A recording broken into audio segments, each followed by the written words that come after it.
आजपासून अंतरवाली सराटीमध्ये मराठा आंदोलक मनोज जरांगे पाटील पुन्हा एकदा उपोषण सुरू करतात। त्यांनी सरकारला अल्टिमेटम दिला होता, मात्र सरकारने त्यांच्या मागण्या आतापर्यंत पूर्ण केलेल्या नाहीये आणि त्यामुळे आज मध्यरात्री 12 वाजल्यापासून पुन्हा एकदा मराठा आंदोलक मनोज जरांगे पाटील उपोषणाला बसतात। मराठवाडा मुक्ती संग्राम दिनाचं औचित्य साधत उपोषण सुरू केलं जात आहे। सगळे सोयरे जीआरच्या अंमलबजावणीसह ओबीसीतून मराठ्यांना आरक्षण देण्याच्या मागणीसाठी पुन्हा एकदा मराठ्यांचं उपोषण सुरू होत आहे।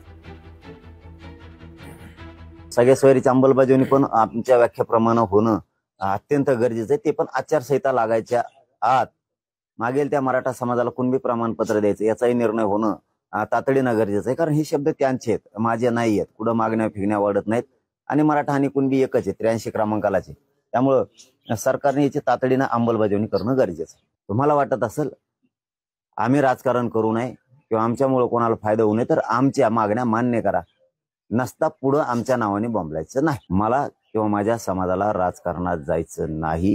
तुम्हाला आणखीन एक संधी आम्ही द्यायलो या उपोषणाच्या माध्यमातून सरकारला। आमच्या मागण्याची अंमलबजावणी तातडीनं सगळ्याची सगळ्या करा।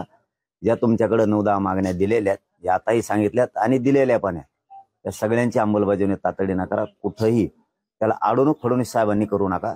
आणि कोण कोण असतील आणखीन काही की ज्यांना खूप मस्ती आहे सत्तेची, त्यांना सांगतो की आमच्या नावानं नंतर बोंबलू नका। तुम्हाला संधी आज स्पष्ट सांगितलं। लोकशाही मराठी ऐका, पहा, जागरूक रहा।